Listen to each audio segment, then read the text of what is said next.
Atzaldeon eta eskerrik asko ekindarren abiapuntuko batzar honta etorri zaten danoi.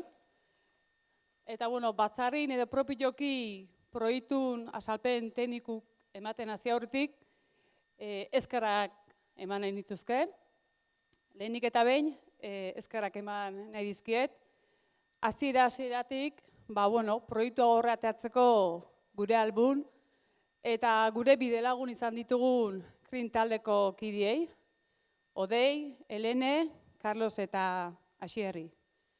Ze gaur, 2022ko martxuno 16-en proiektu erreal bat eta egingarri bat aurkeztea gatoz.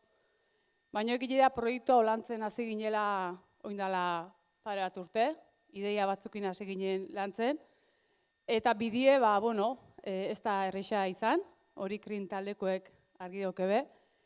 Baina, bai ikusi deula, oindala 2 urte, ideia batzuk zienak, okerrezken biltzela.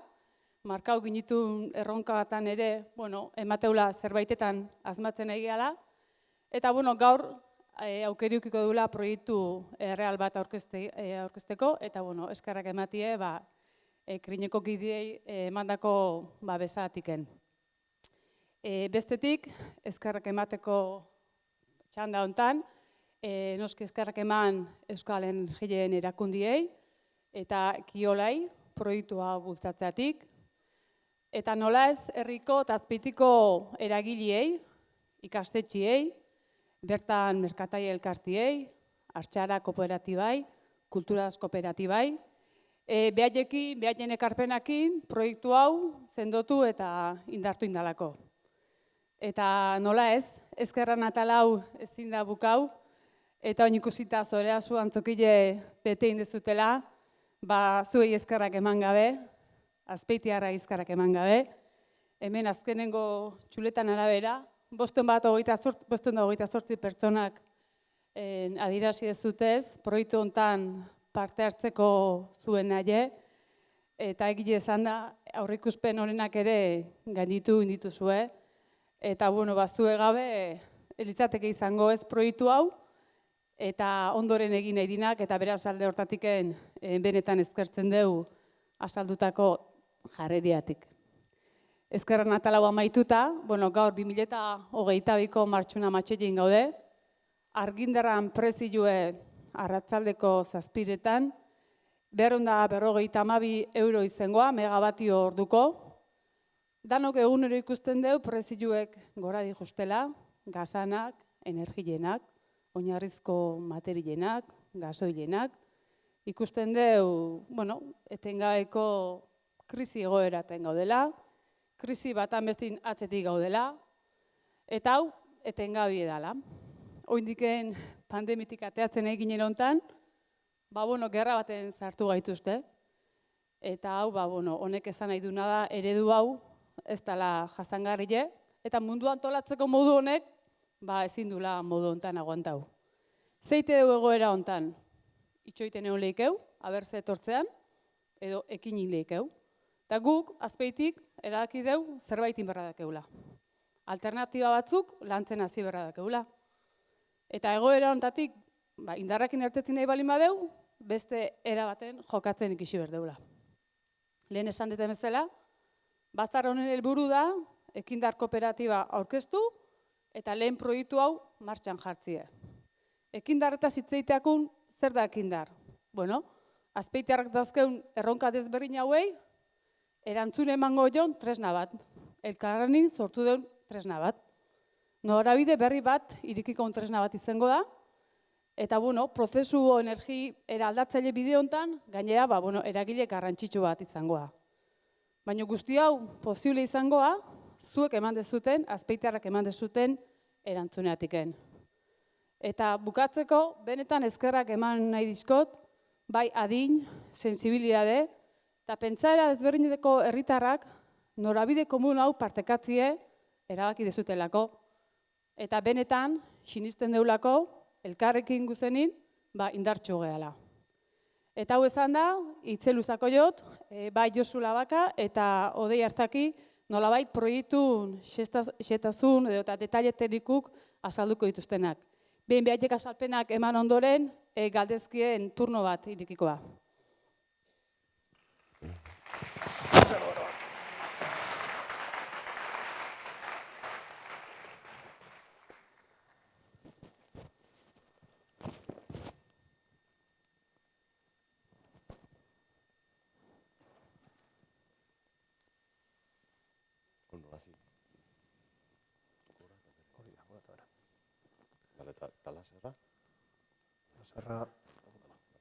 Bueno, atxaldeon.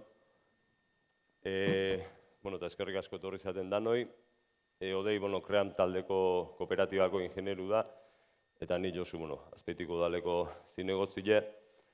Aurreko batzarra egin genunin, saiau ginen ordu arte, nolabait ez, proiektue zehon puntu hortaino azaltzen, eta gaur, bilon hartin baita ere saiauko geha, handik honea eman diteun pausuek, eta ja dakizuenez, gaurko batzarran helburu edo asmue da, abia puntuko batzarra izeti, eta ja, nolabait, proposamen definitibo edo litzeke gaur hemen aurkeztuko deguna, eta horren ondotik geha, bazkidetza kanpainakin sartuko geha, bai. Orduan, ordu erditxo baten pentsatze dugu bilon hartin aurkezpena egingo deula, alik eta gehiena sintetizatzen saiau geha, eta gero ez galdera erantzunen turnoa edo pasako geha, eta nahi zutena galdeu, ekarpenak egin, otarte hori irikiko dugu, bai. Apunta erdenik. Bai. Batzarra lau puntutan emango dugu, batetiken kooperatiba eta proiektue.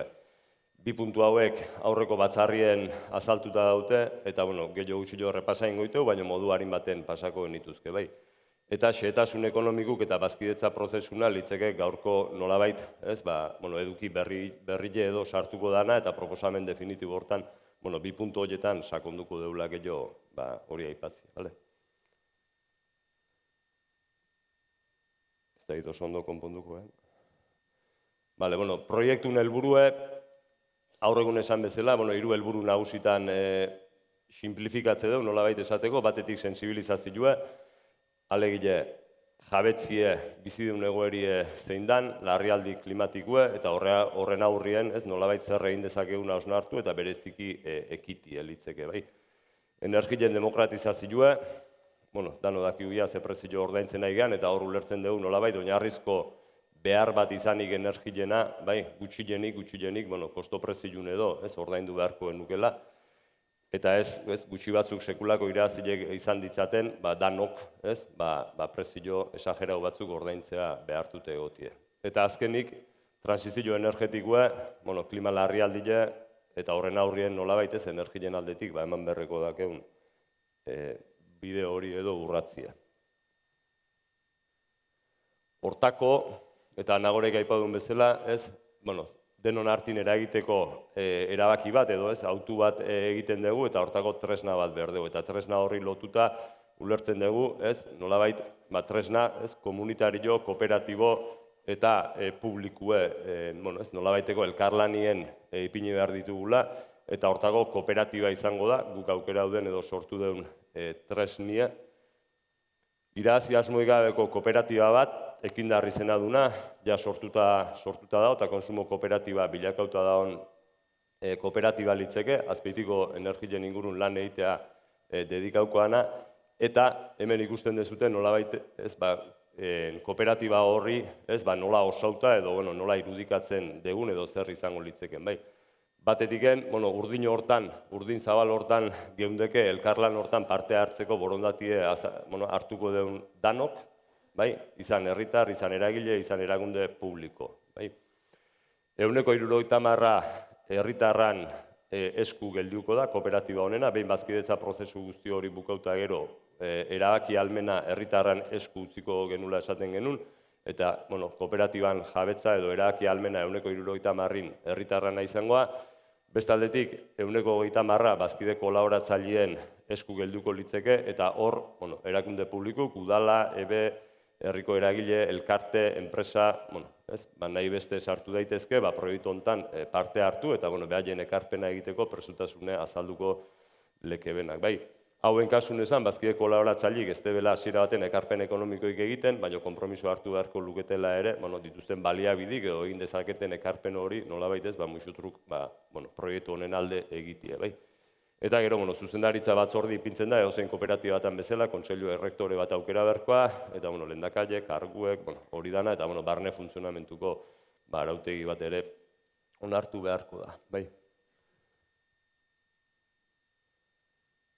Hori nolabait kooperatibi dagokionez, aipatzen dugun tresna hori, ez? 3 helburu horiei erantzuteko kooperatiba bat osako dugu eta elkarlanin ariko gea, behin kooperatiba osauta, bertan sartzen dien herritar eragile eta guztiek, bai. Proiektuei dagokionez, oso modu sinplea aipauta, 3 hanka ditu proiektu, baina nagusiki hanka badakeula esango dugu, azken finin eguzki plakan, ez, planta fotovoltaiko bat egiti da asmoa, etxietan konsumitzen dugu energia hori, azpeitilen bertan, kilometro zero, ez, sortu eta geuk nolabait konsumitzeko. Hori, bakizuteia, esan genuen kokapena eta guzti, urrustilen,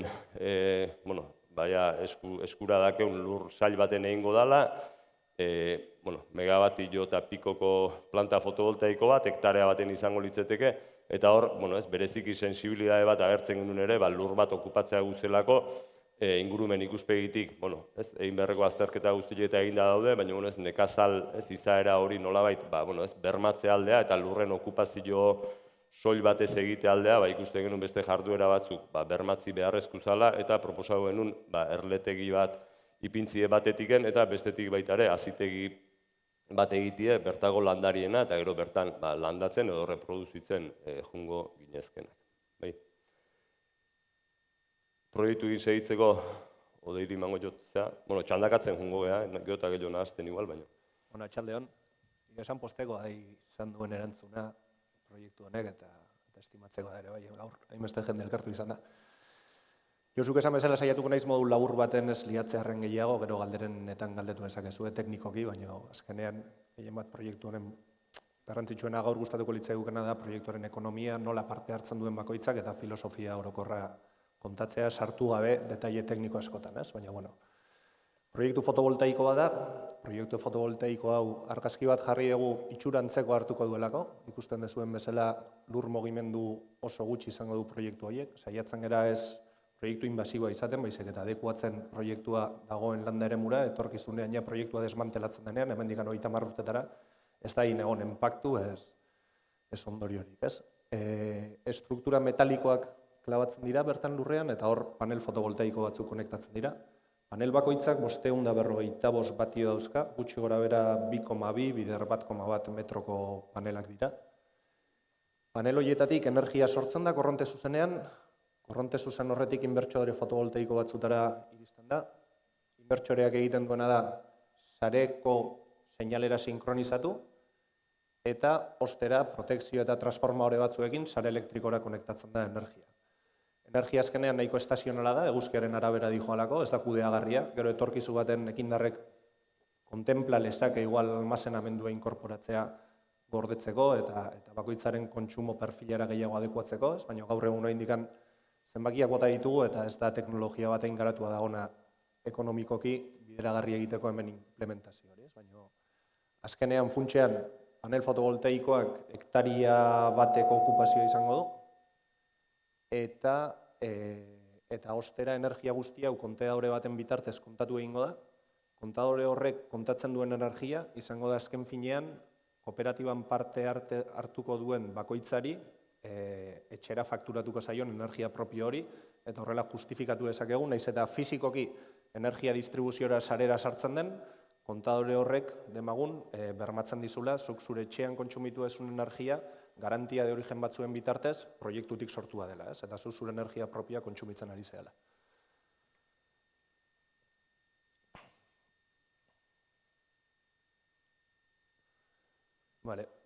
Proiektuaren aspektu orokorrak denera 1,256 megabatio sartzen dira paneletan.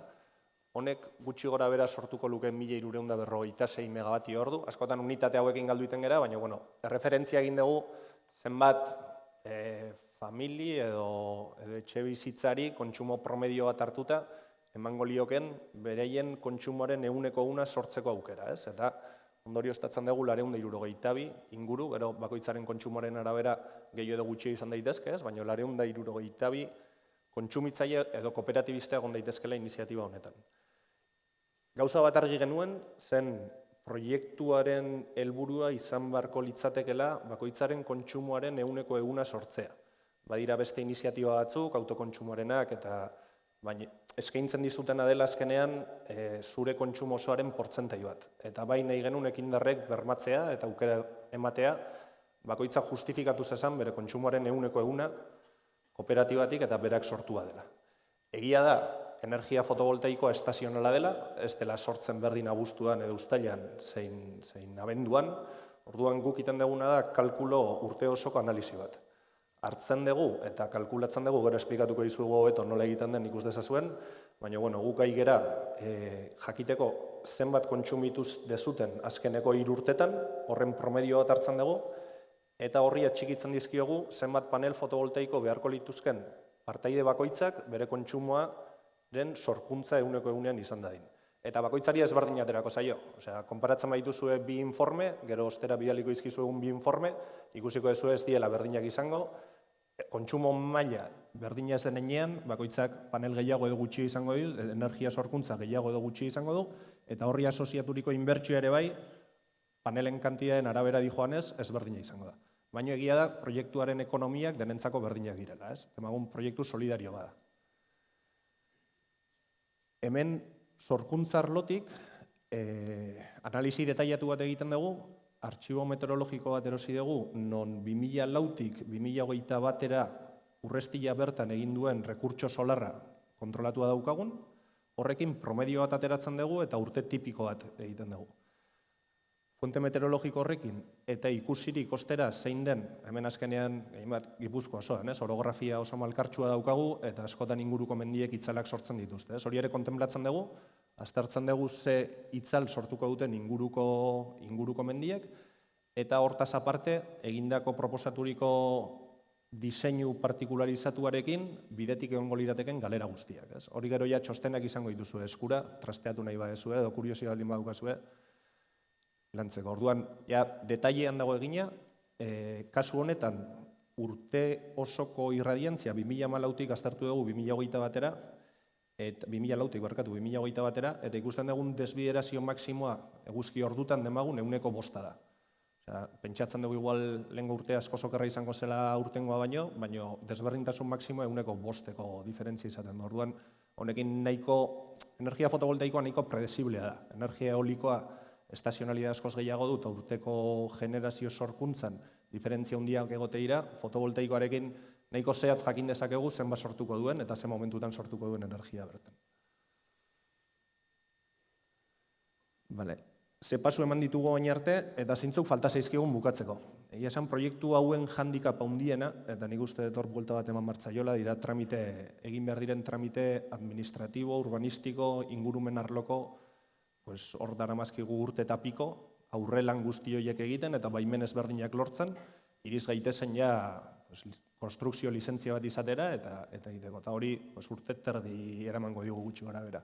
Batetik, ebaluazio ambiental estrategiko bat egin dugu, azterketa ambiental bat egin dugu ikusteko ze inpaktu izango lukeen proiektuak bertan, eta hori ingurumen arloari pasai diogu, beraiek aztertu dute, mitigazio puntu txiki batzuk jarri dizkiguten, non revegetatu behar dugun hor inguruko errekaren zati bat ez dagoelako, eta gauza gehiagorik ez, asko baloratu bai dute, azkenean proiektuak ere bai beste kompatibilitate agrario batzuk izatea erlauntzekin, edo jarritako landare arbustibo autoktonekin. Hori ambientalki, urbanistikoki ere bai, kompatibilitate urbanistiko bat egin behar da, hortako plan berezi bat egiten da, plan berezi hori ia bukaeran dago, horrek eraman digu bide gehiena, urte bete iaia. Hor kopuren oniritzia jartzen dugu, kopu azkenean da Comisión de Ordenación del Territorio del País Vasco. La última instancia, non bere benepalazitoa daukagun, eta oniritzia daukagun ja proiektua aurrera eramateko. Oindikan interes orokorreko deklarazioa tramitatu behar dugu, eta gero ostera ja kompatibilitate urbanistiko guztia. Batetik tramite administratibo horiek, eta bestetik sareko baimenak. Zuk proiektu fotovoltaiko edo berriztagarri bat baldin badukazu, distribuzio sarera konektatzen zera, eta baimenak behar dituzu, kasu honetan Iberdrola distribuzioaren baimenak. Baimen horiek tramitatzen ere denbora baten ematen da, eskaera egin genuen, esan zigun aukera zegola, bertan konektatzeko, eta ja bertako oniritzi guztia dauka. Orduan gero, erakutsiko izkizu ze plazotan mugitzen garen, baina pixkat jakin dezazuen azkeneko fase hontan gaudela, eta aurrekoan argi geneukan ja bideragarria zela proiektua, baina gaur egun ja ez dago inungo arazorik administratiboki proiektu atzera botatzeko. Hemen pixkat lehen esplikatutakoa, ez naiz luzatuko gehiegi. Hau da, Iñaki gero erakutsiko dizuedan simulazio baten eredua, urtean kontsumitzen ditula 2.889 kilobatio, 4 pertsonetako famili bada, esan kontsumo promedio bat izan daitekena, eta barra horiak esaten du, ze hilabetero zenbat sortuko luken, eta barra urdinak bere kontsumoa zein den. Denak batuz, emaitza berdina da, 2.900. Eta hemen proiektuaren ekonomiak. Azkenean proiektu honen filosofia nagusietako bat zen trasladatu, herritarrai aukera ematea parte hartzeko energiaren sorkuntzan. Energiaren sektore elektrikoa oso regulatua da, eta regulazio soilik elektrikoa, juridikoa, administratiboa, oso zaila da herritar batek bere iniziatiba propioz esatea bengani buru jabetza landu nahi dut, eta nire energiaren 100% sortuko dut. Orduan, nola egin, eta gainera nola egin modu kompetitibo baten, prezio justo baten, ez? Hor, buelta ezberdinak ematen egon ginen, hasieran, kontzeptualki ez, eta ikusi genuen azkenean benetan proiektu bideragarri tekniko, sozial, ingurumen eta ekonomikoki bideragarria izan zedin, tamaino estandar minimo da hartzuela, eta horregatik, esaten dugu proiektuak, megabatio, bitko proiektua dela. Eta prezio kompetitiboa esaten, prezio justoa, guretzako hori da bermatu nahi genuna, herritarrak aukera izatea, bere energia sortu eta gainera prezio justo baten, azkenean kosto-prezioa, eta nola kalkulatzen dugu kosto-prezio hori, atzetik modelo finantziero askoz komplexuago da badago, baina, esplikatu nahi izan genuen jakiteko, esaten dugunean azkenean, ekindarren parte hartu zuk zure energia ordainduko dezula 50 eurotara, gaur nagorek esan bezala, 250 dago, 700 egon da, prezio historikoa, kenduta azkeneko boragine hau, 50 euro izan dira. Orduan bilatu nahi genuen gutxienez, historikoki, kenduta gora bera hauek, eta gainera etorkizuna ez da oso, gero erakutsiko izkizuet proiektzio batzuk energiaren prezioarenak ez dira oso onak egia esan. Nola lortzen dugun hori, ez? Nola izten geran prezio hortara. Batetik, hartzen dugu zein den proiektua martxan jarri arte dauden kostu guztiak. Bai garapen laneko kostuak, bai estudioak, leheno kontatutako tramite guzti horiek, eta bai proiektuaren konstrukzio propioa, ez? Eta hor, hartzen dugu 1.330.000 euro borobilduz. Proiektu honek 30 urtetan biziko du. Orduan, ere kalkulatzen ditugu zeintzu diren 30 urte horietan proiektuak izango dituen kostuak. Eta gainera bermatzen dugu hori izango dela proiektua duen kostua. 527.000, non bertan sartzen diren operazio eta mantenimendu lanak, materialen reposizioak zerbait hausten bada, segurua kontratatu behar dira, honek kamera perimetralak dauzka, eta horrek behar dezu ere bai zentral de alarmas bati konektatua. Hor, sartzen dituzun operazioko gastu guztiak. Hartzen dezu 30 urtetako hasierako inbertsioa eta operazio kostu guzti horiek, eta zatitzen dezu proiektu horrek 30 urtetan sortuko duen energia osoarekiko. Eta zatituz, kostua, zati energia, ateratzen zaizu, berez, kosto-prezio da prezio justo hori proiektu honena, 50 euro dela. Inbertsio bat etorriko balitz edo elektrika hundiek egiten dute. Elektrika hundiek kosto hori izan dezakete, depende ze teknologia, antzeko kostua kasu batzutan bajuxeagoa, beste batzutan altuago izango dute, beraiek inbertsio egite duten enean eta errentagarritasun bat atera nahi dieten enean, gehi sistema gaur egun merkatuaren funtzionamenduagatik, lortzen diote horri rentabilidad ateratzea, eta azkenean, demagun, azkeneko kontsumitzaileak ordaintzen du sortzen duenari kostatu zaiona, gehi bere rentagarritasuna, gehi bitartekari guztien pausuak, eta ekindarrekin lortu nahi genuna zen pixkatorik kendu, herritarren poderatu, buru jabe izan, eta gainera bere kostu prezio hortan energia kontsumitzeko aukera. Eta ez da erresa, ez da bat erresa. Hemen representatu nahi genizuen, aurrekoan egin genuen taula bat, prezio estimatuekin, orain ja prezioak zehazkiak izkigu zenbat izango den, eta nola pertsona bakoitzaren kontsumoa ezberdina den, ezberdina den enean ere bai, bakoitzari prezio bat aterako zaio. Ez da tabla horietan egon, hor tartean egon daiteke, gorago, berago, kontsumoaren arabera. Baina gutxienez identifikatzeko jarri dizkizuegu balore batzuk ikus dezazuen zuek nun ibiliko zinateketen. Gero esan, gero esplikatuko degula, aplikazio baten bitartez aukera izango dezue bakoitzari bere txosten pertsonalizatu egitea bere kontsumoarekin, bere inbertsioarekin eta bere aurrezkiekin izango lituzkenarekin. Orduan, lasai ostera bakoitzak jasoko duelako bere txosten propioa, ez? Baina hasieran, eta ez naiz gehiago liatuko. 4 pertsonako kontsumo tipo bat izan daitezke 2900 kilobatio ordu urtean, ekindarren guzti hori sortzeko beharko litzateken inbertsioa 2328 euro dira, eta horren kostu prezioa 46,1 da. Ikusi dezute 50 eurorek baino bajuago dela, baina gero esplikatuko dugu ze beste eskema saiatu geran lortzen, hasierako inbertsio guzti horiek alik eta gehien gutxitu daitezen, azkenean honen ideia bai da proiektu parte hartzaile bat izatea eta ez dadin barrera ekonomikorik egon, hemen beti jarri behar da diru bat, baina primatu hasierako inbertsio hori pixkat jeistea eta hori dijoa energia presioaren kontra, ez? Baina horreka bat bilatu dugu, iruditzen zaiguna azkenean bastante interesgarria izan daitekena. Bai, hemen aipau, hau proiektue alegia inolako diru laguntzai gabe eta proiektu bere ekonomi propioekin esango deu ateatzen zaigun, referentzi taula bat litzekela, bai. Hola planteauta ere ulertzen dugu bazkidintzako ekonomikoki bideragarria izango litzekela, azkenin honek, ez, inbertsio hau, ez, hemengo inbertsio hau esaten dana, prezio hortan, ez, 25 urtea, gaurko prezioekin alderauta nolabait errentagarri izan dakiokela bazkide egiten den pertsona horri. Hauola izan da ere, hasierako inbertsioa desenteko diru kolpi dela ikusita, ez, hor egile da, guk ere nahi genula hasieratik proiektu hau herritar guztiei, ahalmen ekonomiko ezberdinetako jendintzako irikile edo ez irisgarria izan daiteken proiektu bat izetie, eta hor burruka desenteko obsesio ibili deula inbertsioen atal hori nolabait jetxial izateko, bai. Eta orain segidan, kontago ditugu pixkat ez, bi hiru neurri zein planteatzen dien hartzie eta taula definitibua izango litzekena proposamen definitibuna. Batetik, ikusten genuen aukera zegoela, holako proiektu berriztagarri asko normalean finantziatuak egoten dira, ez? Eta ikusten genuen aukera bat kooperatibak finantziazio bat izan zezan, kasu honetan Caja Laboralekin elkarlanean ibili gera denbora luzez, lantzeko abertze eskema izango litzateken egokiena, eta ikusi dugu aukera dagoela Caja Laboralen bitartez, proiektuaren 20% finantziatu ahal izateko, eta horrela hasierako aportazio hori jeisteko, ez? Finantziazio baldintza bastante onuragarriekin, gaur egun, dagoenarekin, eta 10 urtetara. Honek, gero esplikatuko dizuet, proiektuaren ekonomia da, pertsona batek inbertsio bat egiten du, tokatzen zaion, beti ez dugu esaten inbertsio finantzieroa denik, bakoitzak soilik eros bai dezake bere energia kontsumitzeko, sortzeko, kontsumitzen duenaren aina, beti esaten dugu inbertsio energetiko bat dela, eta, azkenean honekin esan nahi nuena zen, zuk aportazioa egiten duzu, eta proiektuak zuk egindako hasierako aportazio hori itzultzen dizu.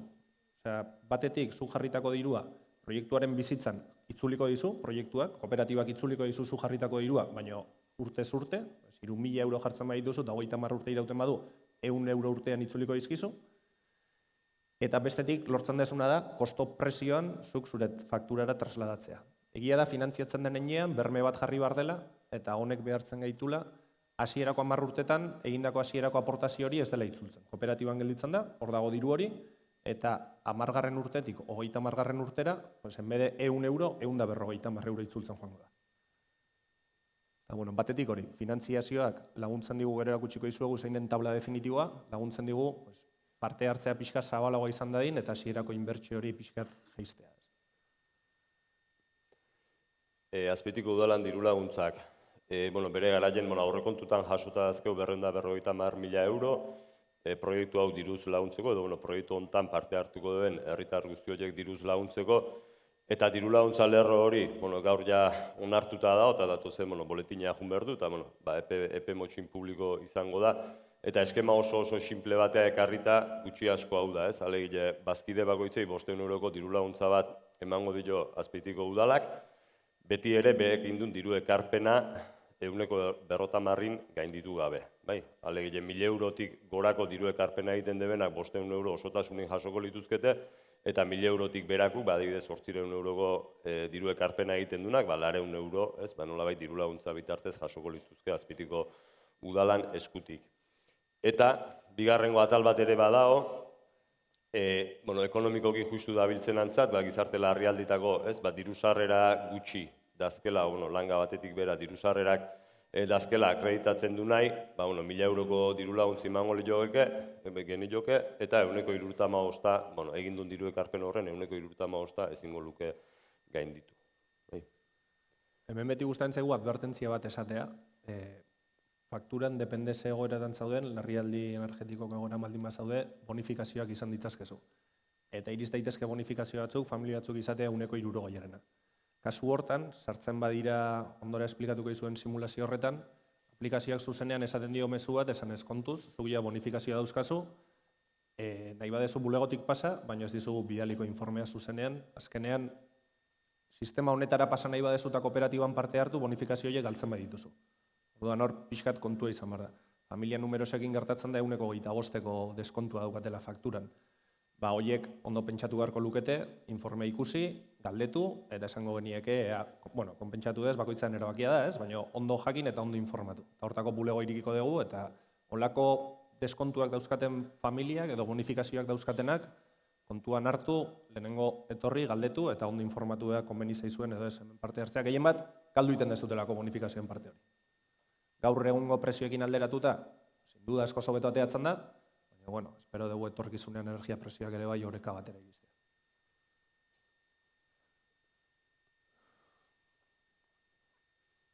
Eta beste duela gutxi Gipuzkoako Ogasunak aprobatu zuen, deno bere garaian, enpresek aukera zuten inversión en tecnologías limpias, beraien kenkari bat jasotzeko. Egiten zuten inbertsioaren 30%, deduzitu zezaketen, impostuak ordaintzera zijoazten garaian. Eta, namazkigu denbora ja Ogasunarekin hartu emanetan, aber segatik hau ezin zen aplikatu, eta gehiago gaur egungo egoera bultzatzen duelako, segatik ezin zen aplikatu pertsona fizikoi. Bakoitzak prestamo bat daukanean, prestamo hipotekario bat, urte bukaeran IRPF-an dedukzio bat jaso dezake. Duela gutxi ja Ogasunak aprobatu zuen, energia berriztagarrietan inbertsio bat egiten badezu komunitate energetikoan ez soilik ekin darren, baizik beste edozein komunitate energetiko edo autokontsumoetan, zuk egiten dezun inbertsioaren 15% deduzitu dezakezula IRPF-an. IRPF-en behar dezu, eta ordaintzea ateratzen bazaizu, 15% hori deduzituko dizute. Eta bestela gordetze dizute hurrengo urteetako deklarazioetarako. Eta egia esan eskertzekoa da Ogasunen aldetik egin duen ez dakinu bat, hasieran implementazio hau beti ere bultzatzen du eta laguntzen du horrelako proiektuak aurrera eramaten. Eta horrelako proiektuen ekonomiak hemen zoritxarrez ez daukagu eguzki radiazio ikaragarria, orduan ekonomiak ez dira hain onak horrelako proiektuenak Andaluzia baten atera egitekenak, baina horrelako neurriek pixkat konpentsatzen dute eta diferentzia hori ekonomikoki gutxienez gerturatzen du. Eta, kontu guzti horiek kontuan izan da, hau da azkeneko tabla definitiboa. Hemen kontuan hartzen dugu hasierako inbertsio hori, lehenengo 3 zutabetan ikustezue, finantziazioa kontuan hartuta, lehenengo kasuan 4 pertsonena, 2.000 eurotik jeistea lortzen dugu, 1.944 euro, horri gehituta, udalaren diru laguntzak 1.944 ateratzen dira, eta gainera Ogasunaren kenkariekin, azkenean hasierako inbertsio hori 2.300etik 1.200era pasatzen da. Kontutan hartun, eta hauek ratioak dira, norbanakoak bere etxe bizitzan eginkon nahiko balu instalazio bat, kubritzeko bere proiektuaren 100%, eta ez baliatuz ekonomia eskala hau, aterako litzaioke hori baino, 5 aldiz gehiago, 5 aldiz gehiago seguro. Eta horrekin lortzen duguna da, energia sortzea 50 eurotan. Eta hau izango litzateke azkenean norbanakoari aterako litzaioken informean. Bidaliko dizuegun informean, informea sarinez, porque azkenean jasoko dezute eta hori interpretatzen laguntzeko, aterako zaizuen presioa, negritan dagoen presioa da. Porque berez egin behar den aportazioa, pertsona bakoitzak egin behar duen aportazioa hori da. Ostera gero, udalak dirua itzuliko dio, baina pertsonari itzuliko dio, ez dio kooperatiban sartuko. Eta horrela, egiten dugu 1.900 horiek udala jasotzen duena, ateratzen zaizun netoa da 1.900. Eta aparte, ogasunak ere bai, pertsonari itzuliko dio ere bai. Orduan azkenean, benetan egindako inbertsio efektiboa 1.227 dira, baina hasieran jarri barreko dirua 1.940. Vale. Bueno, hori da tabla definitibua, eta bueno, ez, hasierako tabla hori, proiektu bazkideen ekonomile esan deuna, ja eskura eta lotuta dazkeun neurriek, ez, izango lizke, kredito nolabait kolektibo hori, edo ekindarrepeak eskauko lukena finantziazioa, azpeitiko udalan diru laguntza, kenkarile, eta iristen ga, ez, nolabait tabla definitibo horta. Oraindik ere, dazkeu beste, bueno, diru laguntza posible batzuk etorkizunin etorri daitezkenak, bai.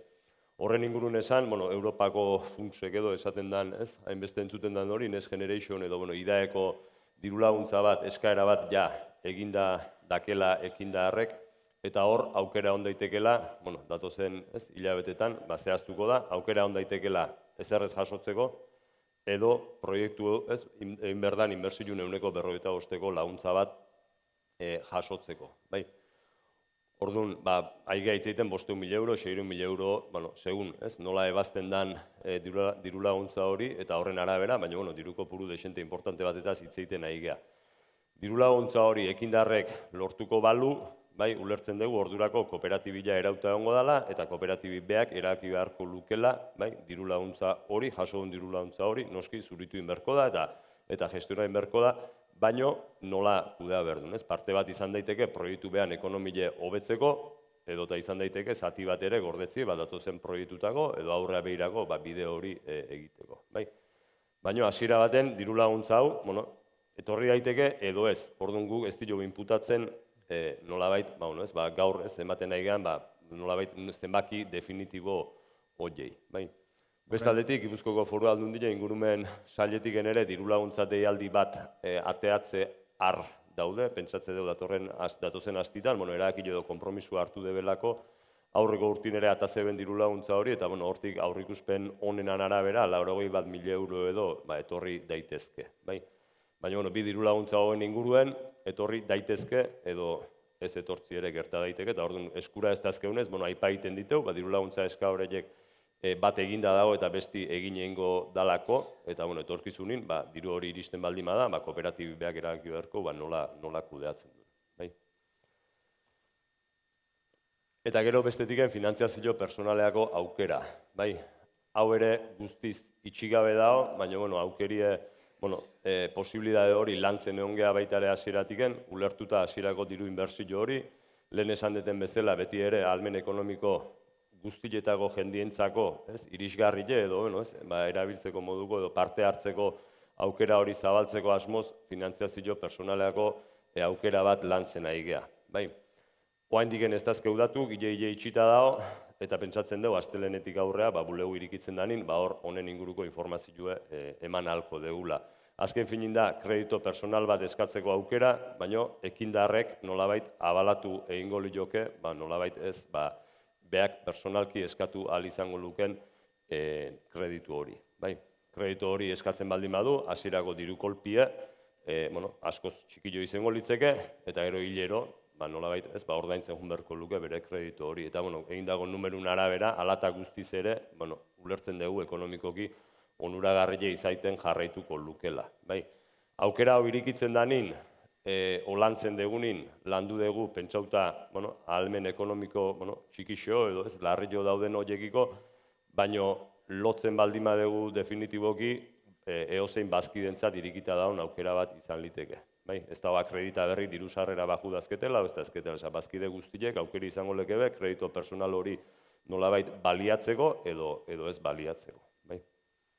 Orduan, honen inguruko informazioa aurreatzen jungo gea, inok bulegu irikikoa eta bulegun galdeu eta hor ja zehaztapenak komentatzen jungo gea. Eta gero dago, bazkidetza prozesue. Esan dugu, ze zenbakitan eta nola ze diru ekarpen inberko litzezken bazkide izateko, eta hain dator, nor egin daiteken bazkide. Eta hasiera baten, hau nahiko argi aipau genuen, hor dago definizio ofiziala zein egin daiteken bazkide, azpeitin erroldauta dagoen edozein bizilagun, bai eta norberaren konturago langileak edo langile autonomoak, enpresa txikiak, elkarteak, azkenin edozein dela ere forma juridiko, ez? Lantokile edo egoitza soziala azpeitin dakebenak. Proiektu hau pentsau genunin, hasiera baten, azpeitiko edozein bizikidetza unitate, famili, esaten genuen, ez? Etxietako energi konsumue nolabait sortzea eta konsumitzea behira sortutako proiektu bada, gero sustatzaileen artin bertan merkatari elkarti zeon eta eskaera egin ziguten ere ea posibilidade zion ere merkatariek sartzeko eta hola zabaltzen jundan zerbait izan da eta azkenien merkatariek esate dut eta gero merkatarien definizio ere zabaltzen jute zaigu autonomuek, ez? Hor pixkat honea iritsi gea eta jartzen deuna da bai 12.000 kilobatio urteko konsumo tope bat, bai? Alegia gerta daitekelako ez da enpresa txikilek, merkatai jakin batzuk ere argindar konsumo desente handi bat eukitzie, bai? Eta orduan, horiek bazkide egiten hasten baldin badie, jende gutxiren artin nolabait, ez, sortuko dan energia hori edo, bazkidetza hori, jende gutxiren eskutan geratzeko arrisku bat egon zitekelako, planteatzen duguna da, hortik bera dauden nahi lehentasun ematie, proiektun filosofia ere dalako, alik eta jende gehienakin partekautako ariketa bat izatie. Noiz egin gaitezke bazkide, bai? Bazkidetzago prozesue gaur batzar honekin ja bila egiten dugu, alegia gaur gauetiken edo bilar goizetiken ja inskribiu zeaten guztiok eskadezak ez dute zuen nolabait zea personal hori, ez? Kontu personal hori o informe personal hori ateatzeko, orduan ja gaurtik hasiko gineke bazkidetza kanpaina horrekin, martxun 21 dala urrungo astelena bulegue irikiko dugu, Azpeitiko plazan oain arte farmazile ondan lekun, goiko kale 2 da, baina plazan iskinan goikaldea udaletxe azpilen da hon lokal hortan, hor bulegu irikita ongo da, eta hortiken ere ja eozeinek bazkide egiten hasiko luke, bai. Bere garaien esan genuen, iskribitzen zinetenok lehentasune izango zenutela bazkide egiteko, bai. Orduan, egingo duguna da, gaurtik hasi eta astelenin bulegu irikitze dugun arte jasotzen ditugun eskaera guzti horiek, orden bitartez emango diteu eta iskribiuta daudela behiratuko deu, inork eskaera egingo balu, iskribiu gabekuek, astelenetik aurrea erantzuten jungo, orduan, iskribiutakuk eta lehentasune mantentzin nahi baldin bada, hemendik eta astelena bitarte, bakoitzek bere informe personalizau horren eskaeri egin beharko luke. Gero azalduko godeirek nola inberdan zehazki hori. Martxun 21-etiken, 2 hilabeteko epealdi bat ipiniko dugu bazkidetza kanpaina egiteko, 2 hilabete eta erdi diela, maiatzan bukaera arte. Gerta daitekena da, sortuko dugun energi kantidade hori, lehenuo betetzie, eta lehenuo betetzen baldin bada, bazkide kopuru gehiago egiteko aukereik ez da egongo. Horiek, reserban geldi beharko be, urrungo proiektu baten sartzeko gera beharko lekebe.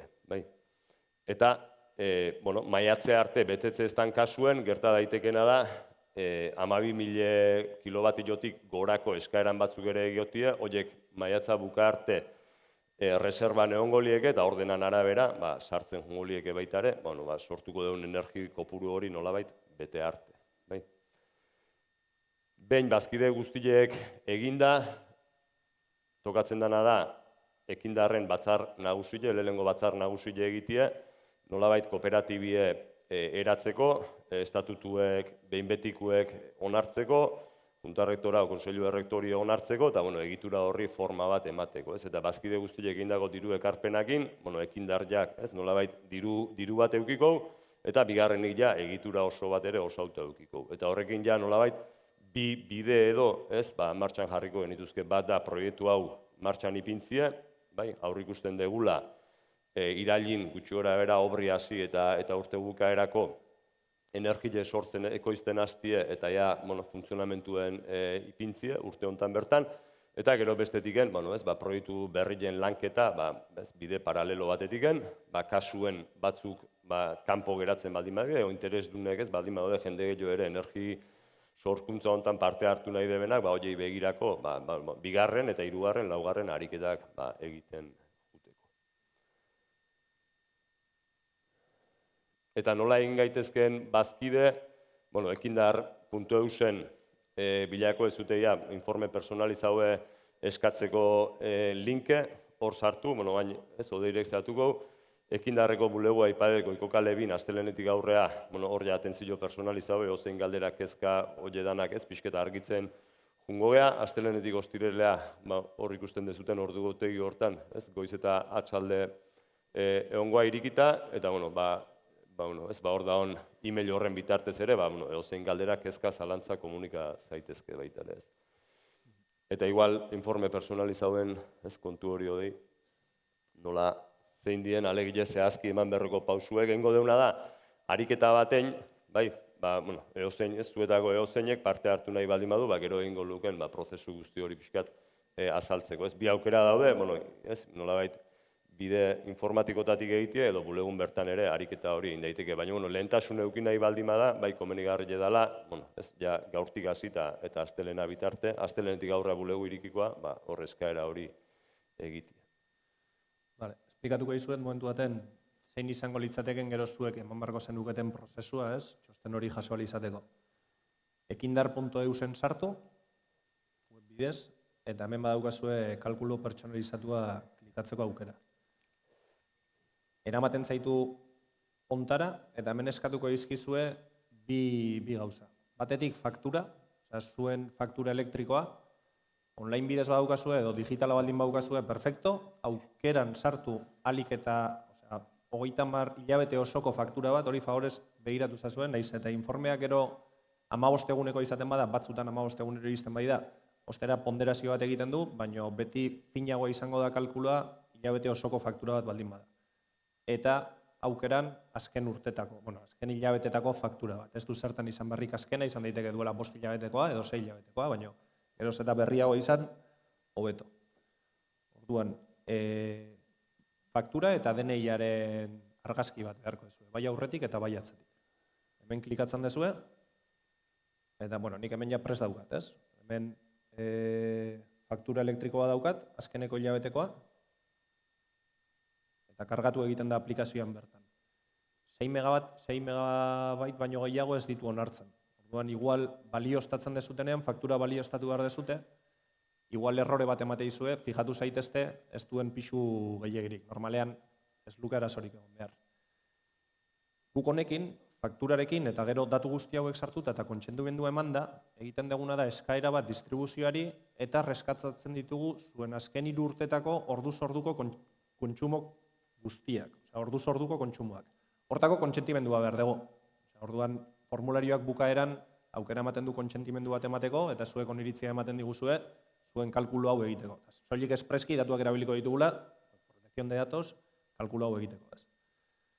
Behin faktura sartu daukazuela eta hemen klikatuta balioztatua dago, gertaliteke kasu baten bono soziala daukan jendeari alarma bat aterako litzaioke hemen. Eskaneatu duen pertsona bati eta ez dago ondo eskaneatua, eta herramientak ez du ondo ez da gai, ondo reskatatzeko atea barritu datu guztiak, ere arazoa emango lizuekete. Kasu hortan arazoa ematen badu, lehenengo fijatu ondo eskaneatua dagola, eta bestela bulegora etorri, eta lagunduko genizueke prozesu hau egiten. Batetik faktura hartuta, gero hemengo formulario guzti hauek sartu behar dira, hartzen dezute datu guzti hauek fakturan dauzkazue. Faktura eskura baldin badukazue, niko hain ingoeten bezala, bete hitzazkezue datu guzti hauek. Kasu honetan Iñaki prestatu digu bere konsentimentua egiteko ariketa hau. Batetik, kupsa deritzona. Zenbaki luze hau da, non zenbaki hau da demagun kontadorearen DNI-a. Kontadore bakoitzak zenbaki badauka, orduan erramientan sartu behar da zenbaki hau. Jartzen du hor argibide bat dago, esplikatzen dizuela nola den, azkenean 2 letra dira, gero zenbaki txurro bat, eta beste 2 letra bukatzen dira. Normalean 0021 bat azten da. Orduan, hau kopiatzen dezute, eta zuzenean hemen sartu. DNI-aren, titularraren DNI-are beharko dezue, faktura, hori, ez baseate gogoratzen.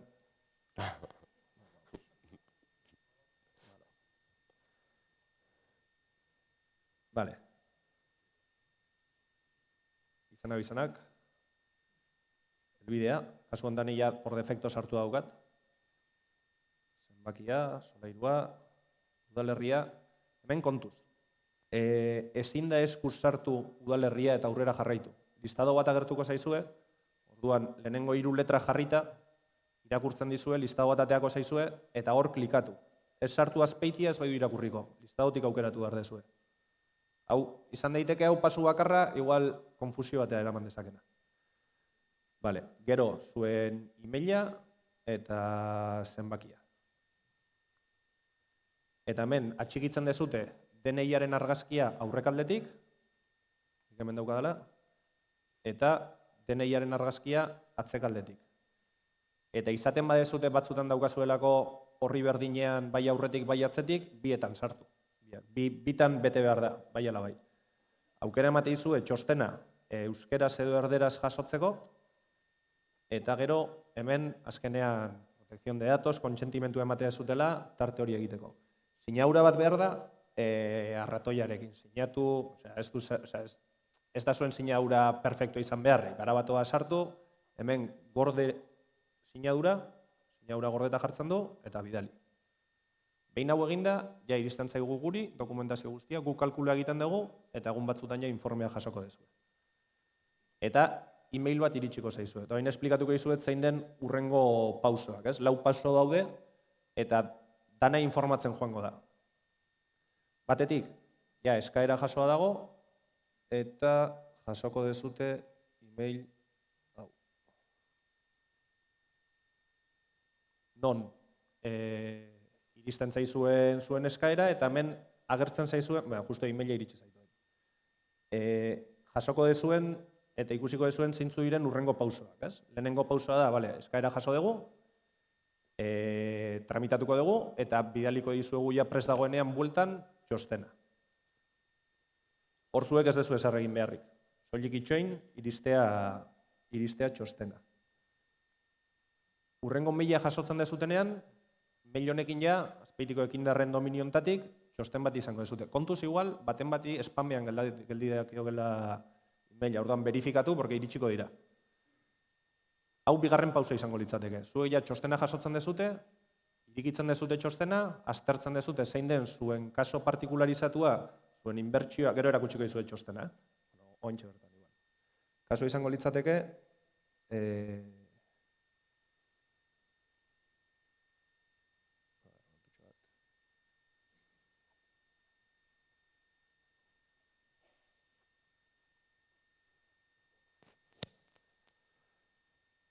hau da Iñakiri iritsi zaion txostena, ez?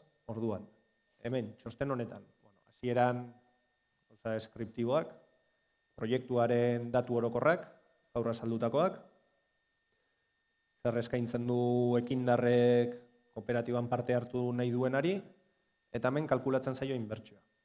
Iñakiren kasua gerturatzen zenez 2.900, goiko lerro hortara, Iñakiriatean zaion inbertsioa 1.916 euro dira. 1.916 euro hauek, ostera Iñaki jasoko du udalaren partetik 500 euro, ateako litzaioken 1.916 eta hogasunaren kenkariak. Gero, Josuk esan bezala, ideako laguntzak iristen baira, ez dugu modelatu izan nahi, porque izan dirutza da iristaitekena hortik, eta ateratzen diren zenbakiak, energiaren presioa 50 atera ordez, bakoitzaren kostu presioa jetxiko litzateke 34-35 eurotara. Eta merkatua sekula ez dagoen presio horretan. Pandemia garaian 33 eurotan zegoen. Lortuko genuke ekonomia bat, norbanakoak irizliteke ordaintzea pandemia garaian desplomatu egon den presio hori, ez dela batera normala. Baina, ez dugu jarri nahi izan, gehien bat jakiteko hau dela eszenario basea, eta interesa baldin baukazue honetara sartu, ez zaitezte egon esperoan, ondo aztertu eta egin nahi bazu egin, eta gero, hobera etortzen bada, etorriko da.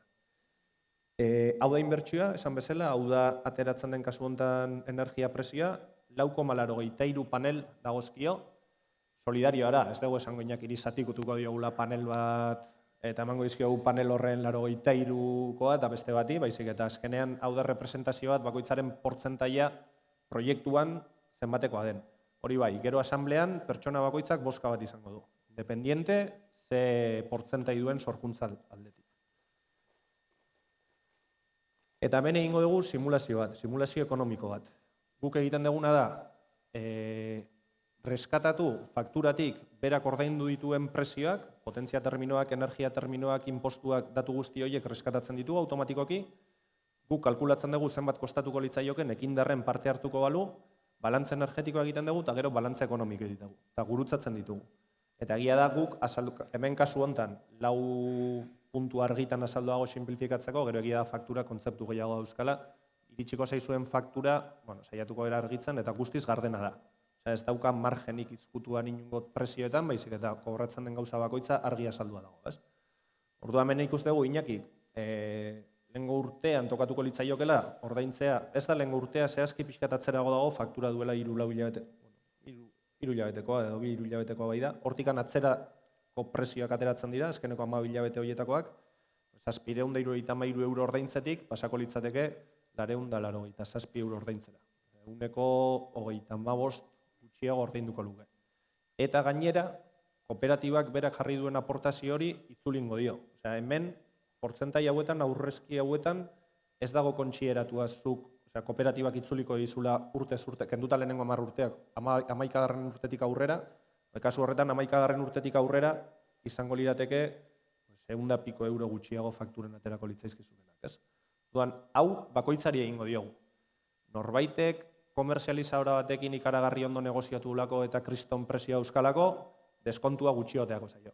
Beste bat despreokupatzen da eta lametion gol eta kriston pilari da ordaintzen, horrek azkenean deskontu askoz, ez da deskontu bat, azkenean zuk aurrezten dezuna versus lehen ordaintzen zenuenarekin. Askoz diferentzia handia hon da. Bakoitzari berea, ateratzen zaiona. Eta, hemen esan bezala, zein den kontsumoa, taulak, hau iritsiko zaizkizue, baina gehien bat hori, fijatu zaitezte, lehenengo puntu hontan, dela bakoitzari zein bertxo aterako litzaioken, honi gero, kendu beharko liozuke kalkuluak egiteko, 500 euro, 1,5, eta zein da konparatiba. Ikusteko interesantzaian, etzaian interesatzen. Behin informea jasota, zuek informea jasotzezue, korreo honen bitartez, informea jaso eta interesa izango bazenukete, ja esatezute, bengo, bain janik ikusi dut, konbentze, ekindarren parte hartu nahi dut. Korreo hontan link bat daukazue, hemen klikatu beharko zenukete. Eta behin klikatuta hemen, iritsiko litzaizueke urrengo korreo bat. Non, bertan azaltzen zaizuen,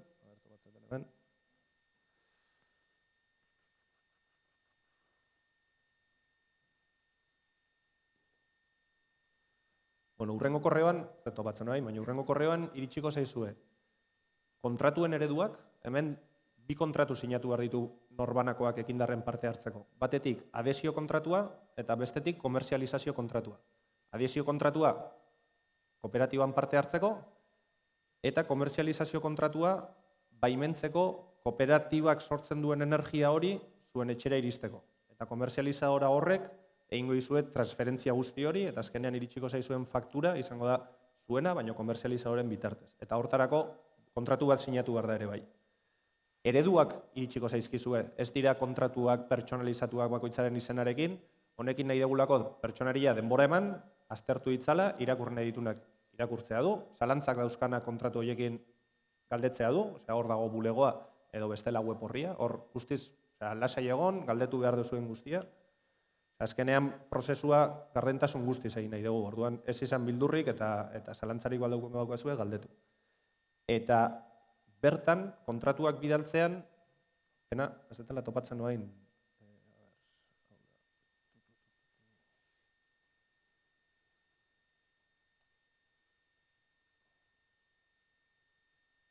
bidaliko dizugu aurkezpenean bestela informazioa.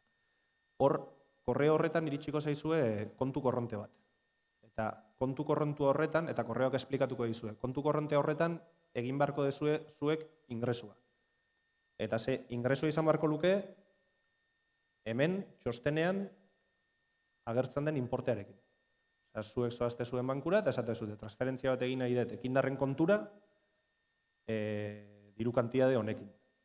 Eta hor justifikante bat emango dizue, justifikante hori gorde, gu momentu horretan ekindar jakingo du transferentzia bat iritsi dela, interesgarriena da, eta hori email bidez esplikatuko dugu. Ondo irakurri emailak hor pauso guztia deskribitzen dira.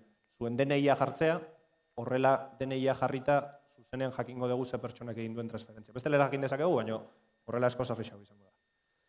Eta behin transferentzia hori eginda, azkeneko korreo bat iritsiko zaizue, non hor bai deitzen zaituzteten joan zaitezen bulegora kontratua sinatzera. Orduan, zuek ereduak izango dituzue, transferentzia, korreo hortan agertzen zaizue, eraman barko dezuela bulegora sinatzea zuen DNI-a faktura bat eta justifikantea, bestela ere gu kontrastatu dezakegu, baina bueno, eskura izan dain eta prozesua pixkat askartzeko, eta bulegora iristen zeaten momentuan, inprimituko zaizue zuen adesio eta komertzializazio kontratua, eta sinatuko dezute. Eta hor, bukatzen da zuen parte hartzea ja kooperatiban. Behin hori eginda, komertzializadora zetzera aldatzen momentuan. Komertzializadora aldatuko zera, jarraituko dezute zuen komertzializadorarekin, etxean ez dezute inungo aldaketarik egin beharko, hori automatikoa da, eta komertzializadora aldatuko zera, proiektuan martxan hasten denean. Bestela, egongo inateke komertzializadok energia sartzen, baina sistematik energia ez dago binkulatua proiektu bati, ez? Duan itxoingo dugu proiektuan martxan jartzea, eta martxan jartzen den ironean notifikatuko da, eta horre egingo dira aldaketa guztiak eta kooperatibista guztiak pasako dira komertzializadora horretara, eta ja momentu hortatik izango zuen energia propioa. Hemen, kontua dago, estazionalidade bat dagoen enean, udaren askoz gehiago sortzen da, neguan askoz gutxiago. Proiektua martxan jarriko bagenu abenduan, eukiko zenuketen diferentzia fakturan, ez litzateke ez luke inpaktu askorik izango. Aldiz, abuztuko faktura baten askoz inpaktu gehiago du. Azkenean, egiten dugu urte osoko analizia, baina fakturazioa hilabetekoa da. Duan hor sortzen dira diferentziak azkenean eguzki orduen ingurura. Eta hau da hola modu labur baten. Hola kontatuta igual ez detelako ondo kontatu, pixkaten gorrosoa dirudi, baina azkenean prozesu guztia bastante saiatu gera, bastante argi azaltzen, iritsiko zaizkizue mailak, eta hortako dago bulego ere bai, telefono kontaktu bat, edo e-mail bat ere bai zuen zalantzak argitzeko. Eta, hau esan da, gure aurkezpena uste pixkat luzau zaigula, baina zuentzako tartia, alegile galderak, ekarpenak, kezkak, konpartitzeko norbait zerbait esan nahi duna, alegile eskuilo eta mikrofonue pasatzen goea.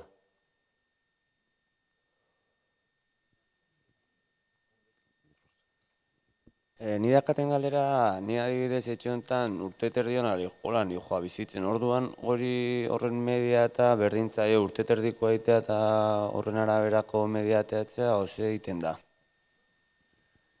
Batetik, zuk kooperatiban parte hartzen dezunean, kalkulo pertsonalizatu, eta zuk izango dezu energia volumen bat, ez? Etxe aldatzen bazera, notifikatu beharko diozu komertzializadorari, eta lehen esan dako kontadore KUPS edo kontadorearen DNI-a esan beharko diozu komertzializadorari, bihar izango duten etxe bizitza hau da, aldatu idazu faktura, eta lortzen dezu zure energia leku berdinatik izan da, beste etxera iristea. Zuk etxe aldatzen bazea, ez dago arazorik. Kooperatibatik atera nahi badezu, ateratzeko aukera dago. Estatutuak zehazten dute, estatutuak ere bidaliko izkizuegu, korreo bidez interesa daukazuen momentuan. Kooperatik atera zaitezke, baino kooperatibak gaitasun ekonomikoa daukan enean. Ia beti izango du gaitasun ekonomikoa, baino kooperatibak momentu baten erabakitzen badu, edo kontseilu rektoreak erabakitzen badu, atera, baino dirua itzuliko zaizu aukera dagoenean, itzuliko zaizu aukera dagoenean. Baina, printzipioz, bai sarrera eta bai irteera librea da eta dirua itzuliko dizukete. Inkluso, kooperatibaren barne, norbaitek, igual, etxe aldatzen da, eta askoz etxe efizienteagoa dauka edo txikiagoa dauka, eta esaten du, nik nire parte hartzea kooperatiban, leno 100 neuzkan, pero hain gustatuko litzake 50 izatea, abisatu diezaioke kooperatibari eta kooperatiban informatuko litzateke beste batek igual kontrako egoera bai du. Eta hori azkenean, gero zuek kontrolatuko dezute kooperatiba, kooperatibaren estatutuak egongo dira, asambleak urtero egingo dira, eta bertako parte hartzean erabakiko zuek bertan, ze ibilbide eman nahi dio zuen ekindarri, eta nola nahi zuten antolatu zuen artean. Baina hor joku ezberdina daude. Bai, gaur asko jardun dugu ez, aurrekun ere bai, igual, ikuspegi ekonomikotaz eta zifrataz eta zenbakidaz, baina proiektu honen filosofio edo helburu nagusia ez da ekonomikoki errentagarri eitia. Alegile, proiektu honen filosofia da kilometro zero energia sortzi eta nolabait ez gauzak beste modu batea egiteko bide horri nolabait lotzie. Eta gero esan genuna zen, hori egiteakun, ez, ere, ekonomikoki errentagarri egin behar genula. Eta zentzu hortan ere, azkenengo fakturak eskatzen ditugu kontu bateatik, eta da, hau ez da norbeak nahi du hainbeteko inbertsio egiteko planteamendu batetik egiten, baizik eta ez gaur konsumitze deun hori nolabait ez bertan ekoiztu eta konsumitzeko ariketa hori egiteko. Eta ulertzen dugu gaur konsumitzen dugun hori, baino gutxillo konsumidu beharko genukela biler. Ariketa hori ere ez egin beharreko bide bat dalako. Orduan horregatik ez gaur konsumitze duguna ipintzen dugu, eta biler, albaldin badeu denok ere gutxillo konsumitzen juteko. Alaren norbaitek gutxiago kontsumituko dalu etorkizunean erdira eta bere partaidetza mantentzen du, lortuko lukena da fakturan are deskontu handiago izatea. Baina ez da ongo konpentsatu egin zuen inbertsioa, berez etorkizunen izango duen kontsumoa askoz mugatuago delako. Baina mantendu nahi badu parte hartzea, lortuko luke fakturan oraindikan prezio gutxiago izatea. Kontrara gehiago kontsumitzen badezu, fakturan igoko zaizu prezioa. Ariketa hori egiten duna, bihar gutxillo konsumitzea, oraindik ere errentagarria izango zako ekonomikoki.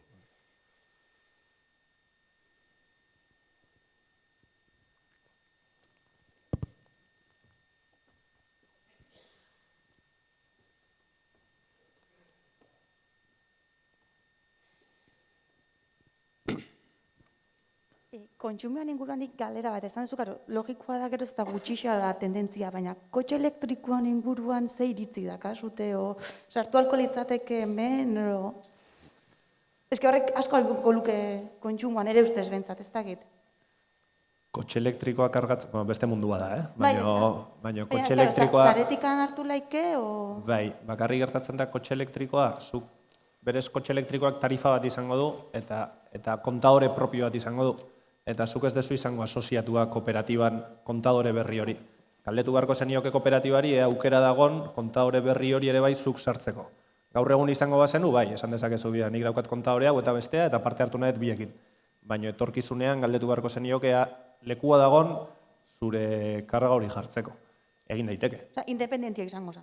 Bai, beste zuk izango zenituzke bi faktura, iritsiko litzaizuten bezala, baina ekindarren bitartez iritsiko litzaizkizuten bi faktura, presio hortan aukera izango da zen parte hartzeko. Bai.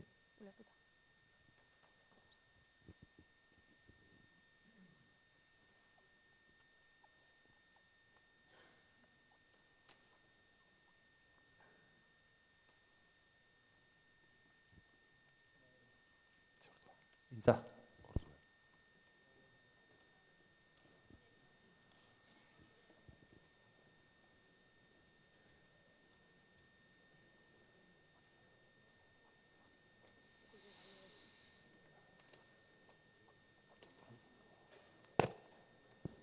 Opa, kotxe elektrikoen buruen galdera hori indik eta nik neuk galdeinuan zean, Iberdrolan, kotxe elektriko ekartzen bandi manun egunen baten, aber nola izango zen tarifa. Eta behar esan zikaben, iaute zela tarifa doble bat. Egunez, 3,4, por ejemplo, kontratue, eta gabeko amarretatik goizuko sortzita, bidera iruite zela. Zera, kontore berdin egin, Kontore berdin egin. Osea, nik 10 arte zaukat 3,4 eta gero gabien 7,5. Eta hori bai, handao katxarro bat, arek, por ejemplo, kotxe elektriko kargatzen nahi da nien, etxien zerbait piste baldima, jo ezagun sekahora bat, orduan, naiz de 7,5 euki kontratu, eta zeka hori bi kentzen baldin maizko, 5 kargatzen nahi dek. Osea, arek bereizteik, baina kontadore batekin ez, bi kontadorekin.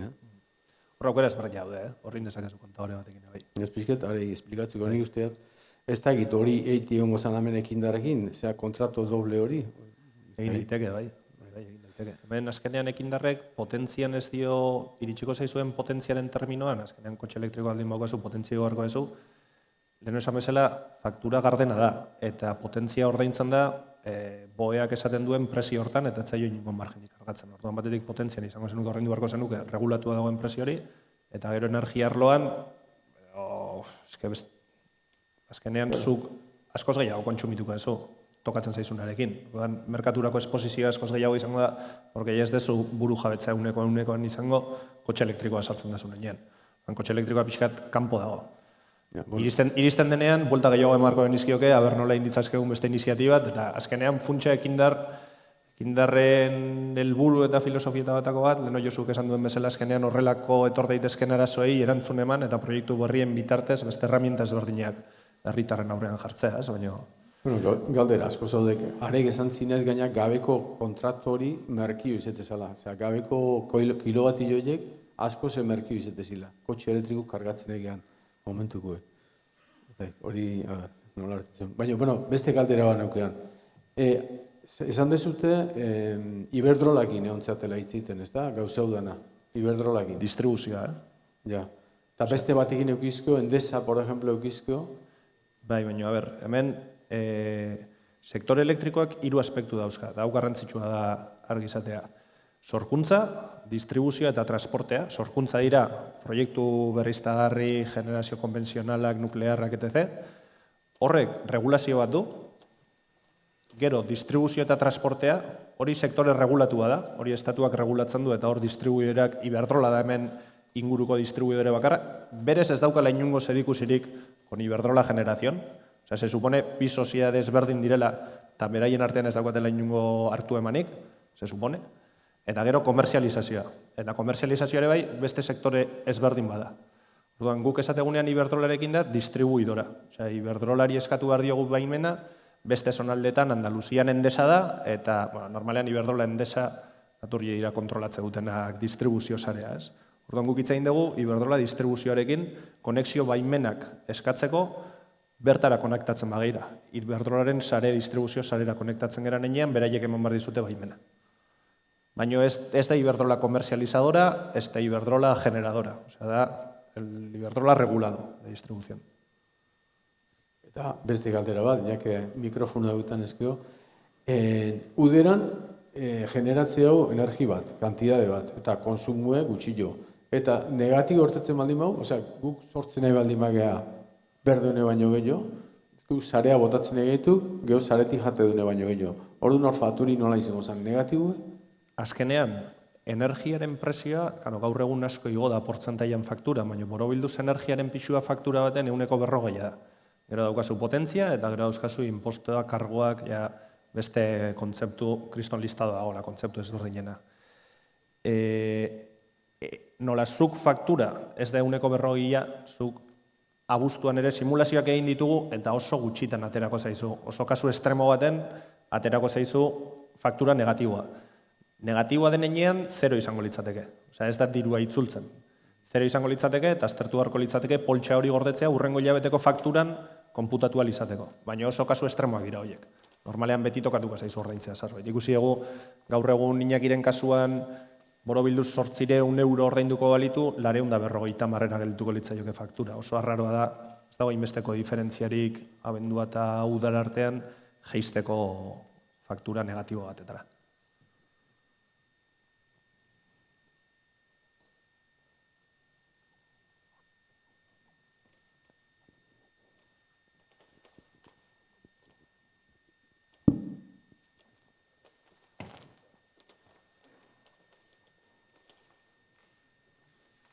Bueno, ez da beste galderai daun, egile esan aurkezpenare piskat luzaintza egula uste eta denboratan baguzela. Ez baldin badao, bukatutzat emango dugu batzarra, ekindarren izain azpitiko udalak krean, eskerrak eman danoi, azaldu ezuen interesatiken, gaur batzarronta etortzatiken, eta bagarrik esan, jatik aurrea, eskaera, informe personalizauen eskaera horiek egiten eta bazkide egiteko prozesue, martxan ipintzen deula, baina egin dezakezutela hori, bihar mezu bat jasoko dezutela, e-mailen edo WhatsApp bitartez ere, prozedura hortan edo parte hartzea gonbidaiez, eta beste gabe bidin ikusiko gala, eta eskerrik asko.